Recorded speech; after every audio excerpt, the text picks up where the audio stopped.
Hello guys, nalang ko'y ihikuan sa inyo ha kay daghan kay panguan bitaw pangutana kung unsa daw akong trabaho. Akong trabaho dire sa laing nasod. Sa una nagtrabaho ko sa restaurant, karon naa na ko dire sa kuan sa company nga tiguan mi tigpugong ko sa kuan bitaw kanang sa tren. Akong pugnan ba? Bitaw eh.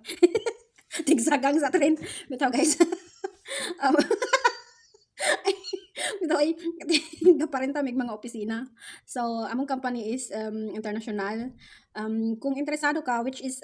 may kuha mo English depende sa asa ka nga country dapat kung dito ka nga country halimbawa sa kanang kuan ka sa laing nasod so dapat ang katong imo ayang language dito sa laing nasod mo to halimbawa diri sa Germany so German dapat kabalo ka mo German tapos ang second language is English dapat kanang duha ka language kabalo ka kung interesado ka i-message ko para sendan ta ka sa link pwede ta ka mak-recommend gagwa na siya naka sa reception ang imong trabaho tapos dili na siya call center kaya naman gaingon nga call center dili na siya call center kuha na siya kanang international ang among customer so which is ang ilang garentahan is opisina so which is nami building tapos ang customer ganha sa mua bisag wala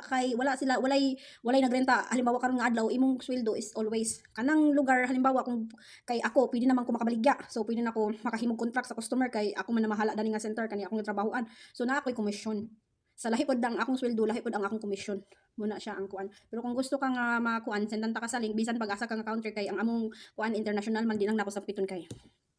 kuan ta niya ta mapimos bitaw guys i-chat lang ko sa kuan kay para kuan ta ka kung unsa ang imong ang ibuhaton ka para maka-apply ka sa mua kay kapoy na dagan sige pangutana unya ma-misunderstanding bitaw nila unsa nga kuan dapat kuan na lang ko ikuan na lang ko labi na sa katong mga igagaw na ko nga gusto makuan gusto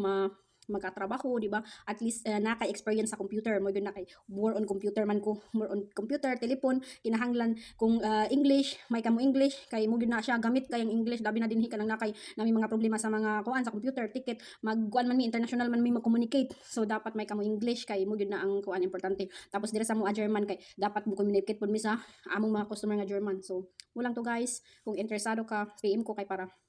pwede ta ka ma-recommend which is katurang kuan gyud dili yung katong uy unsa man na bisag kuan di ba gusto ko kanang kuan bitaw direct to the point dili kay daghan kay pang paligoy-ligoy pa nga mga kuan kay busy ba ya mga tao dili nga daghan kay mga kuan bitaw nga pasikot-sikot pa ang ako direct to the point kay kapoy na nang ang atong kuan busy ta ba ya so I need relax sometimes so bye bye, God bless you all.